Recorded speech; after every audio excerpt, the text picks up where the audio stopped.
श्रीपादराजं शरणं प्रपद्ये अवधूत चिंतन श्री गुरुदेव दत्त श्री सद्गुरू स्वामी समर्थ. सर्व स्वामी भक्तांचे स्वामी परिवारात खूप खूप मनापासून स्वागत आहे. भक्त हो, 26 डिसेंबरला दत्त जयंती आहे आणि दत्त जयंतीनिमित्त तुम्ही सर्वांनी गुरुचरित्र पारायण सुरू केले असतील, नसतील केले तर तुम्ही ज्या ज्या सेवा करता येतील त्या त्या या सप्ताहामध्ये करा. तर स्वामी भक्त ताई आणि दादा, आज आपण मंदिराप्रमाणे घरीच दत्त जयंती कशी साजरी करावी, सर्वांना करता येईल अशी पद्धत कोणत्या वेळी करावी, पूजा मांडणी कशी करावी, पाळणा कधी आणि कोणता म्हणावा, उपवास कसा करावा, मंत्र कोणते बोलावे, ही संपूर्ण माहिती आजच्या व्हिडिओमध्ये सविस्तर पाहू. त्याचबरोबर या दिवशी काही चुकासुद्धा तुम्हाला प्रकर्षाने टाळायच्या आहेत. दत्त जयंतीविषयी संपूर्ण माहिती शेवटपर्यंत पहा. पाहत असताना कमेंट्समध्ये श्री गुरुदेव दत्त आणि श्री स्वामी समर्थ असे लिहा.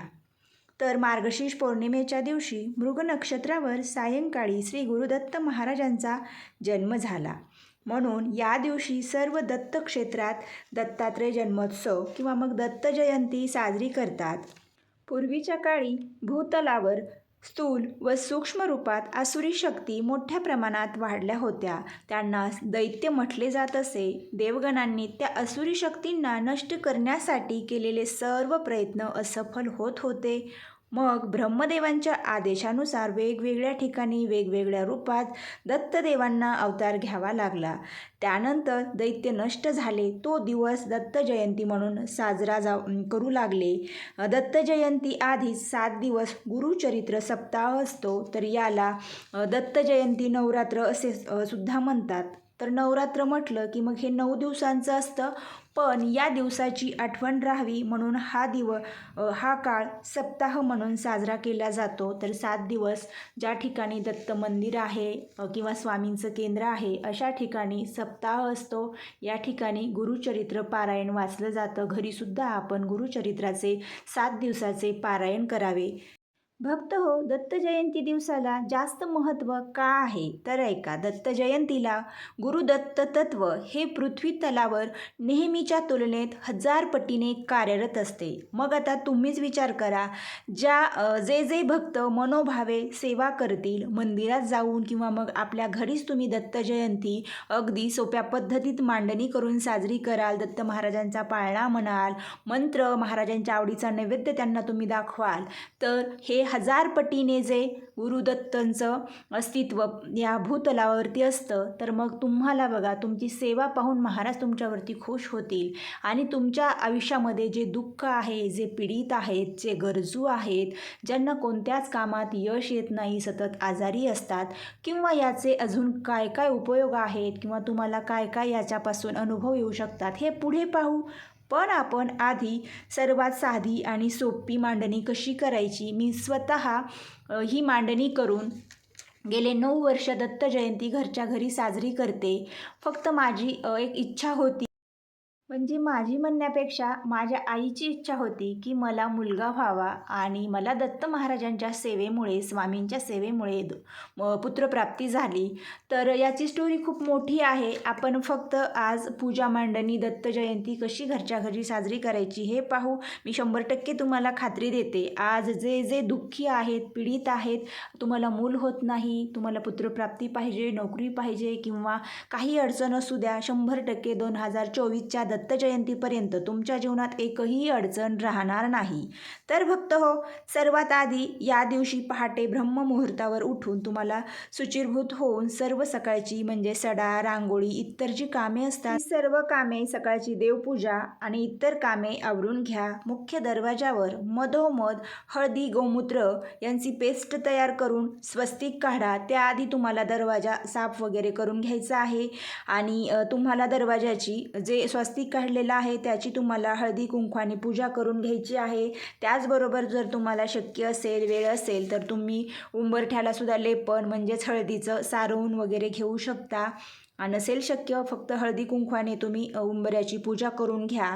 आणि त्याचबरोबर तुम्हाला मुख्य दाराला कडुलिंबाचा मधोमध डहाळा लावायचा आहे. आता तुम्ही उजव्या किंवा डाव्या बाजूला लावा, शक्य असेल तर बरोबर मधोमध तुम्हाला डहाळा लावायचा आहे. तर आता तुम्ही म्हणाल की का पूर्वीच्या काळी ज्या घरातील स्त्री बाळंतीण होईल त्या दारावर लिंबाचा डहाळा लावला जायचा.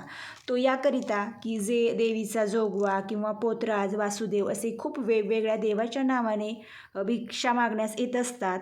आणि मग ज्या दारावर लिंबाचा डहाळा दिसेल तिथे तो म्हणजे ते लोक मागत नसत, तर समजून जायचे की या ठिकाणी बाळंतीण स्त्री झालेली आहे. तर मग दत्त जयंतीला महाराजांचा जन्मदिवस साजरा करायचा आहे. महाराज आपल्या घरामध्ये येणार आहेत आणि मग या दिवशी आपल्याला सुद्धा आपल्या प्रवेशद्वारावरती अशा पद्धतीने डहाळा लावायचा आहे. इथे कुठलीही अंधश्रद्धा नाही आहे. तर यामागे सायन्ससुद्धा आहे. कारण कडुलिंब जे आहे झाड, तर हे आयुर्वेदिक एक औषधी वनस्पती आहे आणि कडुलिंबाला 3 नावाने ओळखतात. कडुलिंब, नीम किंवा बालंत लिंब. तर याच्याच नावामध्ये बालंत हा उच्चार आहे. म्हणजेच हा डहाळा लावल्याने कोणताही व्हायरस किंवा प्रदूषण जवळ येत नाही. म्हणजेच बाळंतींचं संरक्षण होतं. म्हणजेच आसपास कुठलंही प्रदूषण निर्माण होत नाही आणि या ठिकाणची हवासुद्धा खेळती राहते. म्हणून हे लावलं जातं. आपल्याला सुद्धा शुभ कार्य आहे, महाराजांची जयंती आहे आणि त्यासाठी हे लावायचंच आहे. आता ज्या ठिकाणी दत्त मंदिर आहे, तुम्ही जर कधी गेला असाल आणि यावेळी जरी जाल ना, तर तुम्ही अवश्य पहा. मी ज्या दत्त मंदिरात जाते तिथे सुद्धा हे दत्त जयंती दिवशी लावलेलं असतं आणि याला खूप महत्त्व आहे. तर आपण पूजा अगदी सर्वांनाच करता येईल अशी पाहणार आहोत. कारण काहींना जॉब असतो, व्यवसाय असतो, काहीही कामे असतात दिवसभर, बऱ्याच जणांची लहान मुलेसुद्धा असतात. तर तुम्ही ही पूजा मांडणी कधी करायची? एकतर तुम्ही सकाळीसुद्धा करून घेऊ शकता. कारण जर सकाळीच केली ना तर दिवसभर खरंच खूप छान आणि प्रसन्न वाटेल. सकाळची कामे आवरल्यानंतर एक 12च्या आतमध्ये करून घ्या. 10ला जरी लागलाच पूजेला तरी तुमची होऊन जाईल. किंवा मग 1च्या नंतर पूजा मांडणी करा. पण तुम्हाला सायंकाळी 5 वाजेच्या आतमध्येच पूजा मांडणी करून ठेवायची आहे. कारण मग जे काही आपल्याला अभिषेक वगैरे करायचा आहे त्यासाठी थोडा वेळ लागतो. त्यामुळे 3 वाजता जरी मांडून ठेवली तरी चालेल. सर्वप्रथम तुम्हाला ज्या ठिकाणी पूजा ठेवायची आहे ती जागा स्वच्छ पुसून घ्यायची. चौरंग किंवा पाट पुसून त्यावरती एक पिवळं वस्त्र अंथरून घ्यायचं आहे. या ठिकाणी तुम्ही लालसुद्धा वापरू शकता. पण आपल्या घरामध्ये ब्लाऊज पीस असतात, यामधूनच एखादा पिवळा घेतला तरीसुद्धा चालेल. आणि आपण मांडणी करून ठेवली. त्यानंतर सर्वप्रथम आपल्याला आधी दीप प्रज्वलन करायचं आहे. दिवा लावून एक साईडला ठेवायचा. दिव्याला हळदी कुंकू लावून घ्यायचं. स्वतःला हळदी कुंकू लावून मग पूजेला सुरुवात करायची. सर्वप्रथम एका ताम्हणामध्ये गणपती बाप्पाची मूर्ती घ्यायची आहे. तर गुरुचरित्र पारायण मांडणीमध्ये आपण सुपारी वापरली होती. आता ज्या भक्तांनी तशी मांडणी करून ठेवलेली आहे आणि मग तुम्हाला प्रश्न पडेल की दत्त जयंतीला आता दुसरी मांडणी करायची का? तर नाही, तुम्ही त्याच मांडणीची इथे सांगितल्याप्रमाणे पूजा करायची आहे. आणि तुम्ही सुपारी आधी घेतलेली आहे तर ती सुपारी वापरा. पण ज्यांनी आधी मांडणी केली नाही पण फक्त दत्त जयंती त्यांना साजरी करायची आहे, त्या दिवशी तुम्ही गणपतीची मूर्ती घेऊ शकता. तर गणपती बाप्पाला आधी 3 पळ्या पाणी सोडायचं आणि फक्त एकच मंत्र म्हणायचा, ओम गण गणपतये नमः, ओम गण गणपतये नमः. त्यानंतर बाप्पाला हळदी कुंकू वाहून, अक्षदा वाहून, थोड्याशा फुलाच्या पाकळ्या घालून घ्यायच्या. पुन्हा गणपती बाप्पाला शुद्ध पाण्याने अभिषेक करायचा आणि बाप्पाची मूर्ती स्वच्छ धुवून पुसून बाप्पाला चौरंगावरती स्थान द्यायचं आहे. तर बाप्पाच्या मूर्तीला सुद्धा थोडंसं अत्तर लावून घ्या. बाप्पाला अष्टगंध लावायचा आहे आणि ज्या ठिकाणी मूर्ती ठेवायची तिथे थोडेसे तांदूळ ठेवून त्यावरती हळदी कुंकू वाहून तिथे मूर्ती ठेवायची. तर आपल्याला चौरंगावरतीच दत्तात्रयांची मूर्ती, स्वामींची मूर्ती अशी जागा सोडून इथे मी तुम्हाला दाखवते, याच जागेवर तुम्हाला गणपती बाप्पाची मूर्ती ठेवायची आहे. बाप्पाच्या आवडीचं लाल फूल ठेवायचं तर आधी आपण गुरुचरित्र पारायण मांडणी व्हिडिओ टाकलेला आहे. त्याला कमेंट होती की ताई मग जानवं घालायचं का? तर गुळ खोबऱ्याचं नैवेद्य. आपण इथे गणपती बाप्पाची विशेष पूजा नाही करत आहोत. आपण गुरुदत्त महाराजांच्या जयंती विशेष महाराजांना बाप्पाला स्थान देतोय, कारण प्रथम बाप्पाची पूजा असते. तर मग यावेळी जानवं किंवा गुळ खोबऱ्याच्या नैवेद्याची काही गरज नाही. तुमची इच्छा असेल तर घालू शकता, पण नाही घातलं तरी चालतं. अशी साधी पूजा करायची आहे. तर त्यानंतर गुरुदत्त महाराजांचा हा माझ्याकडे फोटो आहे. तुमच्याकडे जसा फोटो आहे तसा फोटो घ्यायचा आहे. फोटोच्या समोर तुम्हाला एक ताम्हण ठेवायचं आहे आणि त्यामध्ये सुपारी. आता तुम्हाला प्रश्न पडेल, आमच्याकडे फोटो नाही, तर मग तुम्ही स्वामी महाराजांची मूर्ती घ्या सुपारीच्या जागी आणि त्याच मूर्तीला अभिषेक करा. जर स्वामींचा फोटो असेल तर फोटोसुद्धा तुम्हाला सेम असाच ठेवायचा आहे. आणि माझा हा फोटो तुम्ही पाहिला, थोडीशी फ्रेम जी आहे ती थोडीशी खाली सरकलेली आहे, पण मी चेंज करत नाही. याला खूप महत्त्वाचं कारण आहे. कारण माझा हा फोटो एक सिद्ध झाला आहे असं म्हटलं तरी चालेल, कारण महाराज वेळोवेळी मला मार्गदर्शन करतात आणि म्हणून मी हा फोटो कधीच माझ्यापासून दूर करत नाही. तर सुपारीवरती आधी आपल्याला अभिषेक करायचा आहे. 3 वेळा पळीने पाणी सोडायचं. श्री गुरुदेव दत्त, श्री गुरुदेव दत्त हा मंत्र जप करतच तुम्हाला पूर्ण पूजा करायची आहे. त्यानंतर 3 वेळा अष्टगंध, 3 वेळा हळदी घालून घ्यायची आहे सुपारीवरती आणि थोड्याशा अक्षदा, फुलांच्या पाकळ्या घालून घ्यायच्या आहेत किंवा एखादं पिवळं फूल ठेवा. पुन्हा शुद्ध पाण्याने तुम्हाला श्री गुरुदेव दत्त, श्री गुरुदेव दत्त हा मंत्र जपत सुपारीवरती 11 वेळा अभिषेक करायचा आहे. आणि त्यानंतर महाराजांच्या फोटोवरती फुलाच्या साह्याने पाणी शिंपडत शुद्धोदक स्नानम समर्पयामी हा मंत्र म्हणून 3 वेळा फुलाच्या साह्याने पाणी शिंपडून महाराजांचा फोटो स्वच्छ पुसून घ्यायचा आहे आणि महाराजांच्या चरणांवरती अत्तर लावायचा आहे. त्यासाठीच मी तुम्हाला हा व्हिडिओ लवकर शेअर करते. तुमच्याकडे जे साहित्य नसेल ते तुम्ही घेऊ शकता. ज्यांच्याकडे फोटो नाही आहे त्यांनी श्री गुरुदत्त महाराजांचा फोटो घ्यावा किंवा मग स्वामींची मूर्ती घ्यावी. आवर्जून तुमच्या घरामध्ये स्वामींचं स्थान असायला पाहिजे. शेवटी बघा, काही केलं ना तरी स्वामींच्या चरणी लीन व्हायलाच लागते आणि जे होतात ना त्यांच्याच आयुष्याचं कल्याण होते. तर आता महाराजांच्या इथे मी छान असं अत्तर वगैरे लावून घेतलं. महाराजांच्या आवडीचा अष्टगंधाची थोडीशी पेस्ट करायची आणि मग महाराजांना गंध लावायचा. तर मी नेहमी ज्या पद्धतीने गंध लावते, बऱ्याचशा ताईंना ते आवडतात. तर तुम्हाला कोणत्या देवाला कोणते गंध लावायचे, कसे लावायचे याची माहिती पाहिजे असेल तर लवकरच शेअर करेन. तशी कमेंट करा. तर इथे मी महाराजांना सुंदर असा गंध लावून घेतलेला आहे. तर महाराजांच्या मागे जी गाई उभा आहे त्या गोमातेला कुंकू लावायचं आहे आणि बाकी जे 4 श्वान आणि महाराजांचं मूर्ती फोटो आहे याला आपल्याला फक्त गंध लावायचा आहे. आता महाराजांचा फोटो स्थानबद्ध करायचा आहे चौरंगावरती. तर आधी थोडेसे तांदूळ ठेवायचे आहे, कारण महाराजांना जेव्हा तुम्ही तांदूळ ठेवता त्यावेळी आपण एक स्थान देतो आणि त्या मग पूजेचं 100% फळ मिळत असतं. अशा छोट्या छोट्या चुका आपल्याकडून होतात. तर तांदूळ ठेवायचे, त्यावरती हळदी कुंकू वाहून घ्यायचं, महाराजांचा फोटो ठेवायचा. त्याचनंतर माझ्याकडे स्वामींची मूर्ती आहे. तुमच्याकडे स्वामींची मूर्ती असेल तर मग तीसुद्धा आपल्याला साईडला ठेवायची आहे, महाराजांच्या डाव्या बाजूला.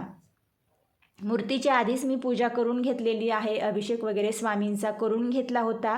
दत्त जयंती विशेष स्वामींच्या मूर्तीवरती तुम्हाला शक्य असेल तर 16 वेळा श्री सुक्तम, पुरुष सुक्तमचा अभिषेक करा. आणि हे करायसाठी पहाटे खूप लवकर आपल्याला उठावं लागतं, हे करावं लागतं. हे दरवर्षी मी करत असते. तुम्हाला शक्य नसेल तर श्री स्वामी समर्थ महाराजांचा फक्त नामस्मरणाने अभिषेक केला तरी चालेल. तर आता आपण ज्या सुपारीवरती दत्त महाराजांचा अभिषेक केलेला आहे ती सुपारीसुद्धा आपल्याला महाराजांच्या फोटोसमोर ठेवायची आहे. आधी थोडे तांदूळ ठेवा, त्यावरती सुपारी ठेवा, त्यावरती अष्टगंध आणि हळद वाहून घ्या. 3-3 वेळाच व्हायची आहे. हा प्रश्न तुम्हाला पडेल की 3 वेळा का, याचं उत्तर मी तुम्हाला शेवटी सांगते. आणि एका ताईंनासुद्धा यामुळे खूप छान अनुभव आला. तर आता आपल्याला महाराजांना पिवळ्या फुलांचाच हार घालायचा आहे. तर इथे माझ्याकडे मिक्स फुलांचा हार आहे. दत्त जयंती दिवशी आवर्जून झेंडूच्याच फुलांचा किंवा इतर जी पिवळे फुले असतात, पिवळा चाफासुद्धा महाराजांना खूप आवडतो. जी फुले तुम्हाला मिळतील पिवळे तीच तुम्ही वाहण्याचा प्रयत्न करा. तर महाराजांना हार घालून घेतलेला आहे. स्वामींनासुद्धा या दिवशी हार घाला, पण आता मी फूल ठेवते. त्यानंतर गुरुदत्त महाराजांच्या फोटोसमोरील सुपारीला सुद्धा फूल ठेवायचं आहे. शंखाची सुद्धा इथे अभिषेकयुक्त सेवा केलेली आहे. शंखाला अष्टगंधाच्या पाण्याने अभिषेक करायचा, शुद्ध पाण्याने अभिषेक करायचा आणि त्याला अष्टगंध लावून घ्यायचा. शंखामध्ये तुमच्याकडे स्टँड असेल तर त्यावरती ठेवा, पण मी अशा पद्धतीने वाटीत ठेवलेलं आहे. तर यामध्ये आपल्याला शुद्ध पाणी घालून शंख भरून ठेवायचा आहे आणि शंखाचं तोंड हे तुम्हाला देवाकडे करा किंवा मग एकदम देवाकडे तुम्ही थोडासा तिरका करून ठेवा किंवा मग उत्तर दिशेला तुम्ही तोंड करा. शंख हा पूजेमध्ये अतिशय महत्त्वाचा आहे. या पाण्याचा आपल्याला शेवटी उपयोग करायचा आहे आणि एक साईडला घंटा ठेवा. त्याचबरोबर महाराजांच्या समोर उजव्या हातालाच नागवेलीच्या 2 जोड पानांवरती हळदी कुंकू वाहून घ्या. तुमच्या हातामध्ये एक तुम्ही श्रीफळ म्हणजे नारळ घ्या, त्यावरती हळदी कुंकू अक्षदा वाहून घ्यायच्या आहेत. असेल तर एक पिवळं फूल ठेवा आणि आपल्याला महाराजांना प्रार्थना करून तो नारळ महाराजांच्या समोर त्या जोडपानांवरती ठेवायचा आहे. बऱ्याच जणांना प्रश्न पडेल की आम्ही गुरुचरित्र पारायण मांडणी ठेवलेली आहे, मग आम्ही कलश ठेवलेला आहे, पुन्हा आम्ही नारळ ठेवावा का? तर हो, आपल्याला नारळ ठेवून महाराजांना गुरुपद द्यायचं आहे. ते महाराजांनी स्वीकारावं म्हणून प्रार्थना करायची आहे आणि प्रत्येकाच्या आयुष्यामध्ये श्री गुरुदत्त स्वामी महाराजांसारखे गुरु असावेत. तुम्ही अजून जर महाराजांना गुरुपद दिलं नसेल तर दत्त जयंती दिवशी महाराजांना एक नारळ, त्यावरती पिवळं फूल किंवा गुलाबाचं फूल ठेवून महाराजांना गुरुपद द्या. ते महाराजांनी स्वीकारावं म्हणून प्रार्थना करा. दुसऱ्या दिवशी हा नारळ फोडून तुम्ही प्रसाद म्हणून सर्वांनी खा. आता यानंतर आपल्याला महाराजांच्या समोर फळेसुद्धा ठेवायची आहेत. तर अशी साधी सोपी अगदी प्रत्येकाला मांडणी करता येईल. कुठलंही जास्तीचं तुम्हाला सोहळं किंवा खूप साज शृंगार करण्याची काहीच गरज नाही. जर तुमच्याकडे असेल छोटासा पाळणा तर तुम्ही पाळण्यामध्ये दत्त महाराजांचा जन्मोत्सव साजरा करू शकता. पण आता प्रत्येकांना पाळणा घेणं शक्य नाही. पाळणा वापरलेला नसावा, तो महाराजांसाठीच असावा. ज्या इच्छुक ताई आहेत, ज्यांना पुत्रप्राप्ती पाहिजे किंवा ज्यांना संतान प्राप्ती पाहिजे, अशांनी महाराजांना नवस कसा बोलायचा यावरती मी पुन्हा सविस्तर व्हिडिओ टाकेल. जर तुमच्या कुणी मैत्रिणी, बहीण किंवा इतर कुणी तुमची नणंद वगैरे असतील तर तुम्ही हा व्हिडिओ त्यांना शेअर करा आणि तो सुद्धा व्हिडिओ आवर्जून स्वतः पहा. आणि खरंच ज्या ताई दुःखी आहेत मुलांसाठी, आवर्जून त्यांनी हा उपाय करावा. मी स्वतः केलेला आहे, अनुभव घेतलेला आहे, म्हणून तुम्हाला तळतळीने एक कळकळीने सांगते. तर इथे तुम्ही बघा, महाराजांची मांडणी आपण अशा पद्धतीने केलेली आहे. तर 5:30 वाजेपर्यंत मांडणी करून ठेवायची. स्वतः सकाळी पिवळी साडी घातली नसेल तर आवर्जून जन्मोत्सव साजरा होईपर्यंत तरी पिवळी साडी घाला.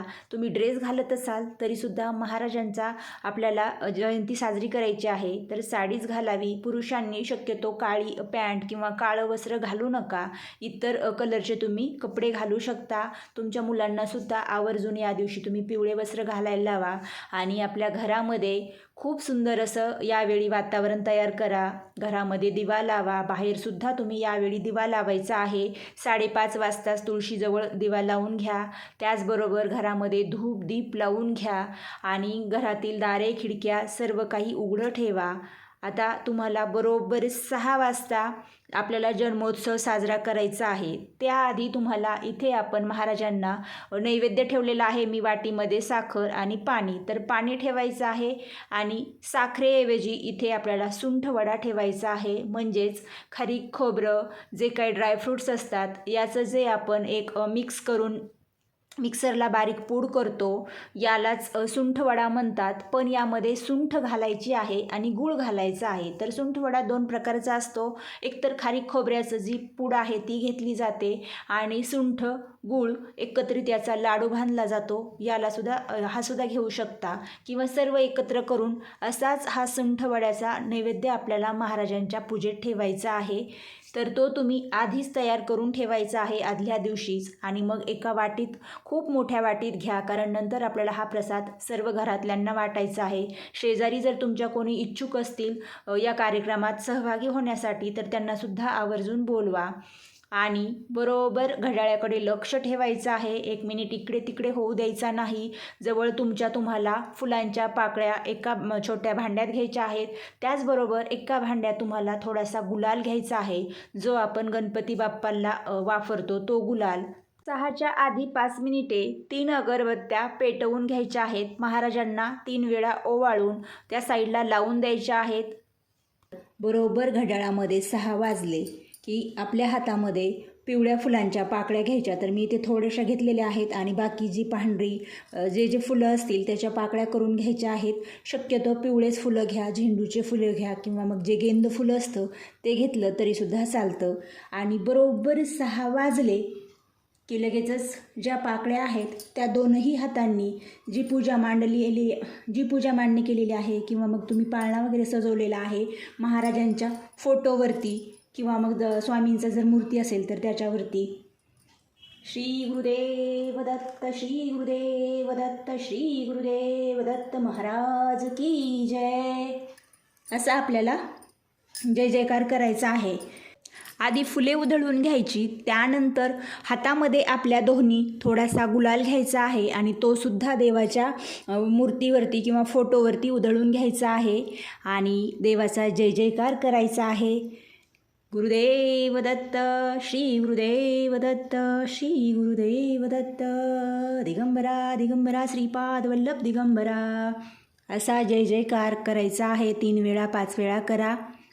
त्यानंतर जे आपण नैवेद्यामध्ये सुंठवडा आणि डिंकवडा केलेला आहे किंवा जर तुम्ही एकत्रच केलं असेल तरीसुद्धा चालतं आणि घरी आपण एकत्र केलं तरी चालतं, पण मंदिरामध्ये वेगवेगळं करतात. तर मग त्या नैवेद्यामध्ये एक तुळशीपत्र घालायचं आणि पाण्याने भरीव चौकोन करून नैवेद्य देवाला दाखवून घ्यायचा आहे. दत्त महाराजांना नैवेद्य दाखवायचा. त्यानंतर मग आपल्याला लगेचच महाराजांचा पाळणा म्हणायचा आहे आणि हे सर्व आपल्याला बरोबर 6ला फुले उधळून झाली की पटपट पुढच्या प्रोसेस करून घ्यायच्या आहेत. 6:30पर्यंत महाराजांचा पाळणा म्हणून आरतीला सुरुवात झाली पाहिजे.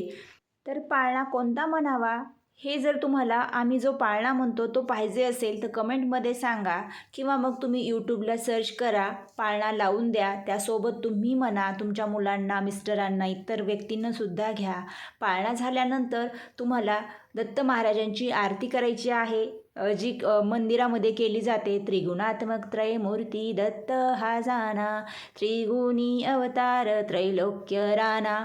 ही आरती यूट्यूबला आहे, तुमच्याकडे पुस्तकात असेल ही आरती करायची. आरती झाल्यानंतर पुन्हा एकदा दिगंबरा दिगंबरा श्रीपाद वल्लभ दिगंबरा असा जयघोष करायचा आहे. महाराजांच्या नावाचा जय जयकार करायचा आहे आणि त्यानंतर इतर व्यक्तींना सर्वांना आरती द्यायची. महाराजांना आधी द्यायची, इतरांनी आरती घ्यायची आणि लगेचच करायचा उपाय आहे. शंखामध्ये जे ठेवलेलं पाणी आहे ते पाणी तुम्हाला शंख तुमच्या दोन्ही हातात धरायचा आहे.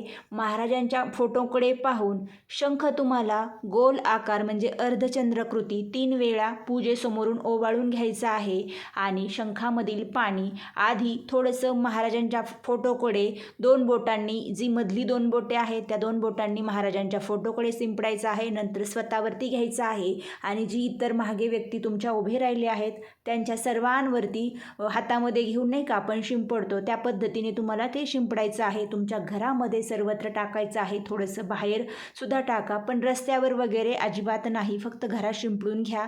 मग नंतर पुन्हा शंखामध्ये पाणी भरून तुम्ही पुन्हा तो शंख जागेवर ठेवून द्या.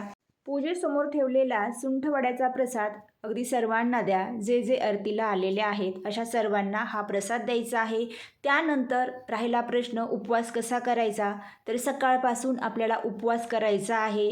तुमची जर खूप कठीण गंभीर समस्या असेल तर तुम्ही दिवसभर फळे खाऊन उपवास करा, तिखट मीठ खाऊ नका आणि सायंकाळी महाराजांचा जन्मोत्सव साजरा झाल्यानंतर मग तुम्ही साबुदाणा खिचडी किंवा मग तिखट मिठाचे फराळाचे पदार्थ खाऊ शकता. या दिवशीचा उपवास सोडायचा नसतो. बरेचसे जण उपवास सोडतात दिवसभर निराहार राहून, पण असा उपवास करू नये. तर उपवास हा दिवसभर उपाशी राहून संध्याकाळी फराळ केलं जातं. नसेल शक्य तर तुम्ही दिवसभर फळे खा, दूध घ्या आणि अशा पद्धतीने तुम्हाला हा उपवास करायचा आहे. आता राहिला प्रश्न की ही पूजा मांडणी कधी काढायची, तर 26 डिसेंबरला दत्त जयंती आहे.